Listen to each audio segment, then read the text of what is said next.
आज ही Doubtnut app download करें। Doubtnut पर होगा अब आपके सभी मैथ्स, केमिस्ट्री, फिजिक्स और बायोलॉजी डाउट्स का सफाया। बस अपने क्वेश्चन की फोटो खींचो, उसे क्रॉप करो और तुरंत वीडियो सोल्यूशन पाओ। Download now. इस कॉम्प्रिहेंशन में हमें दिया गया है कि जो एसिड बेस टाइट्रेशन होता है, इसमें एसिड और बेस रैपिडली रिएक्ट करते हैं एक दूसरे को न्यूट्रलाइज करने के लिए। और टाइट्रेशन में जो इक्विवेलेंस पॉइंट होता है वो एक ऐसा पॉइंट है जहाँ पर एसिड और बेस या फिर ऑक्सीडाइजिंग एजेंट और रेड्यूसिंग एजेंट इक्विवेलेंट क्वांटिटीज़ में ऐड किए गए, मतलब ही दोनों के नंबर ऑफ इक्विवेलेंट सेम हो जाएंगे, तो उस पॉइंट को हम इक्विवेलेंस पॉइंट कहेंगे। इसी तरह से एंड पॉइंट टाइट्रेशन का वो पॉइंट है जहाँ पर टाइट्रेशन स्टॉप हो जाता है, टाइट्रेशन कंप्लीट हो जाता है। इसी तरह से एंड पॉइंट पे मतलब ही एसिड और बेस जिस पॉइंट पे इक्विवेलेंट क्वांटिटीज़ में होंगे, इस पॉइंट को इंडिकेट करने के लिए हम इंडिकेटर का यूज़ करते हैं ताकि हम टाइट्रेशन को स्टॉप कर सके, रोक सके। इसीलिए जिस पॉइंट पे एसिड और बेस का न्यूट्रलाइजेशन कंप्लीट होकर सॉल्ट बनता है और सॉल्यूशन में सॉल्ट रहता है, तो इंडिकेटर इस सॉल्यूशन के पीएच के नेबरहुड में कलर चेंज करके हमें इंडिकेट करना चाहिए। इसी तरह से जो पीएच है इक्विवेलेंट पॉइंट के नज़दीक में बहुत रैपिडली, बहुत जल्दी से बढ़ता है, बहुत जल्दी से चेंज होता है। और exact shape of titration curve जो है वो एसिड और बेस, वीक एसिड और वीक बेस के केस में Ka और Kb एसिड के डिसोसिएशन कांस्टेंट और बेस के केस में बेस के डिसोसिएशन कांस्टेंट पे डिपेंड करता है। अब इन सब इंफॉर्मेशन की हेल्प से हमें कुछ क्वेश्चंस के आंसर देने हैं। फर्स्ट क्वेश्चन है, the following curve represents titration curve of HCl and against KOH, the pH at equivalent point is. तो हमें एक कर्व दिया हुआ है इस कॉम्प्रिहेंशन में। अगर ये titration curve of HCl against KOH है तो इसके इक्विवेलेंस पॉइंट पे pH क्या होगा ये हमें बताना है।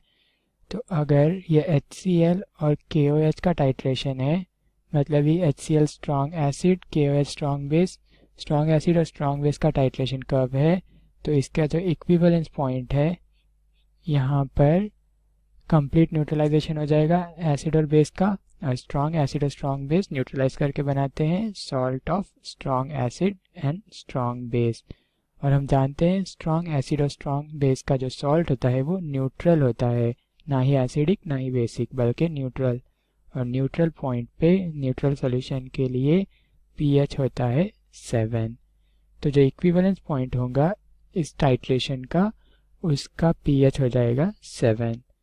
तो फर्स्ट क्वेश्चन का आंसर हो जाएगा ऑप्शन सी 7। इसी तरह से सेकेंड क्वेश्चन में हमसे एक टाइट्रेशन कर्व दिया हुआ है और इस टाइट्रेशन कर्व की हेल्प से हमें क्वेश्चन का आंसर देना है। तो क्वेश्चन पूछा है, the curve represents the titration of, जो टाइट्रेशन कर्व है वो इन दिए हुए ऑप्शंस में से किस टाइट्रेशन को रिप्रेजेंट करता है ये हमें बताना है। स्टार्टिंग पॉइंट देखते हैं टाइट्रेशन कर्व का। जब हम volume of acid added 0 ml है, जब एसिड हम बिल्कुल भी ऐड नहीं कर रहे हैं, तब जो सोल्यूशन का pH है वो 14 के बहुत क्लोज है। और pH 14 के क्लोज होता है स्ट्रॉन्ग बेस के लिए। तो ये टाइट्रेशन में जो बेस है वो एक स्ट्रॉन्ग बेस है।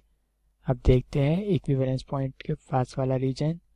तो इस टाइट्रेशन का इक्विवेलेंस पॉइंट यहाँ पर कहीं होगा और टाइट्रेशन के इक्विवेलेंस पॉइंट के पास वाला जो रीजन है उस ग्राफ के स्लोप की वैल्यू बहुत ज़्यादा हाई है, मतलब ही इक्विवेलेंस पॉइंट के आसपास वाले रीजन में थोड़े से ही वॉल्यूम चेंज पे pH में बहुत ज़्यादा चेंज दिख रहा है, मतलब ही इस टाइट्रेशन में स्ट्रॉन्ग एसिड इन्वॉल्व है, क्योंकि स्ट्रॉन्ग एसिड या स्ट्रॉन्ग बेस के एडिशन पे ही थोड़े से वॉल्यूम चेंज पर बहुत ज़्यादा pH चेंज होगा।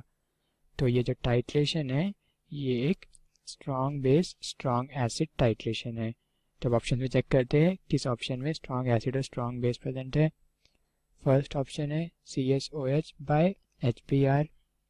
CSOH सीजियम हाइड्रोक्साइड एक स्ट्रॉन्ग बेस है और HBr स्ट्रॉन्ग एसिड। तो फर्स्ट ऑप्शन करेक्ट हो गया क्योंकि ये है titration of base by acid. Second option है HCl by NaOH। HCl strong acid है पर यहाँ पे टाइट्रेशन हो रहा है स्ट्रॉन्ग बेस का, तो ऑप्शन भी रिजेक्ट हो गया। Option C HCl by KOH, again HCl strong acid है और टाइट्रेशन हो रहा है स्ट्रॉन्ग बेस का अगेंस्ट स्ट्रॉन्ग एसिड, तो ये भी रॉन्ग हो गया। Option D NH3 bye HNO3, NH3 एक वीक बेस है, पर यहाँ पे टाइट्रेशन स्ट्रॉन्ग बेस का हो रहा है, तो ऑप्शन डी भी रिजेक्ट हो गया। तो जो कर्व है वो सिर्फ और सिर्फ titration of CSOH strong base bye strong acid HBr को रिप्रेजेंट कर रहा है। तो इस तरह से सेकंड क्वेश्चन का आंसर ऑप्शन ए हो जाएगा। थर्ड क्वेश्चन में हमसे पूछा है the suitable indicator for the titration is.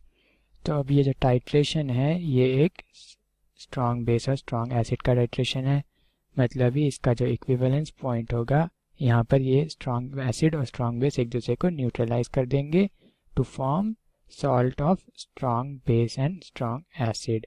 और स्ट्रॉन्ग एसिड और स्ट्रॉन्ग बेस का जो सॉल्ट होता है वो न्यूट्रल सॉल्यूशन फॉर्म करता है, मतलब ही इसका जो pH होगा वो 7 हो जाएगा। हम जानते हैं कि pH 7 इंडिकेट करने के लिए हम कोई भी इंडिकेटर का यूज़ कर सकते हैं। तो मिथाइल ऑरेंज, ब्रोमो, थाइमोल और मिथाइल रेड सारे इंडिकेटर्स इस टाइट्रेशन के लिए सूटेबल हो जाएंगे। तो option D all of this हो जाएगा इस क्वेश्चन के लिए करेक्ट आंसर। इसी तरह से थर्ड क्वेश्चन में हमसे पूछा है pH at equivalence point is. हमने देखा है कि इक्विवेलेंस पॉइंट पे स्ट्रॉन्ग बेस और स्ट्रॉन्ग एसिड का सॉल्ट फॉर्म हो रहा है, तो इक्विवेलेंस पॉइंट पे सॉल्यूशन का pH 7 हो जाएगा। तो फोर्थ क्वेश्चन का आंसर हो जाएगा ऑप्शन सी 7। फिफ्थ क्वेश्चन इस कॉम्प्रिहेंशन में दिया हुआ है Which of the following curves indicates the titration of a weak diprotic acid by KOH of equivalent strength? तो एक वीक डाइप्रोटिक एसिड मतलब ही दो बेसिक हाइड्रोजन प्रेजेंट रहने वाले एसिड का टाइट्रेशन जब हम KOH जो कि एक स्ट्रॉन्ग बेस है इसके साथ करवाएंगे तो कौन सा टाइट्रेशन कर्व हमें मिलेगा ये हमें बताना है। तो यहाँ पे टाइट्रेशन स्ट्रॉन्ग बेस के साथ हो रहा है, तो एंड पॉइंट पे सिर्फ और सिर्फ स्ट्रॉन्ग बेस प्रेजेंट होगा, मतलब ही एंड पॉइंट पे pH सॉल्यूशन का बहुत ज़्यादा होना चाहिए, 14 के अराउंड होना चाहिए। तो हम चेक कर लेते हैं किस ऑप्शन में pH 14 के नज़दीक है। तो pH 14 के क्लोज है, मतलब हाई वैल्यू है ऑप्शन ए और ऑप्शन डी में। ऑप्शन सी और बी में pH की वैल्यू कम है जो कि pK2 के इक्वल दी हुई है, तो इसीलिए ऑप्शन सी और ऑप्शन बी रिजेक्ट हो जाएंगे। अब ऑप्शन ए और डी में से कोई एक करेक्ट आंसर होगा। और यहाँ पर हम स्ट्रॉन्ग बेस के साथ टाइट्रेशन करवा रहे हैं, तो जो इक्विवेलेंस पॉइंट है मतलब ही जब न्यूट्रलाइजेशन कंप्लीट हो जाएगा इसके तुरंत बाद स्ट्रॉन्ग बेस का जो कॉन्सेंट्रेशन है वो बढ़ता जाएगा। तो जैसे ही स्ट्रॉन्ग बेस का कॉन्सेंट्रेशन बढ़ रहा है pH बहुत ज़्यादा रैपिडली बढ़ना चाहिए इक्विवेलेंस पॉइंट के क्लोज पर। जो ऑप्शन डी है यहाँ पर जो इक्विवेलेंस पॉइंट है pK1 प्लस pK2/2, इस पॉइंट के क्लोज या इस पॉइंट के नेबरहुड में pH का चेंज बहुत स्लो है, जबकि ऑप्शन ए में pH का चेंज यहाँ पर बहुत ज़्यादा रैपिड है, क्योंकि इक्विवेलेंस पॉइंट के क्लोज में ग्राफ का स्लोप भी बहुत ज़्यादा हाई है ऑप्शन ए के लिए। तो ऑप्शन ए हो जाएगा करेक्ट आंसर, क्योंकि ऑप्शन ए रिप्रेजेंट कर रहा है titration of weak diprotic acid by strong base KOH। तो फिफ्थ क्वेश्चन के लिए ऑप्शन ए हो जाएगा करेक्ट आंसर। क्लास 6 से 12 से लेके नीट, IIT, JEE मेंस और एडवांस के लेवल तक 10 मिलियन से ज्यादा स्टूडेंट्स का भरोसा। आज ही डाउनलोड करें डाउटनेट ऐप या व्हाट्सएप कीजिए अपने डाउट्स 8400 400 400 पर।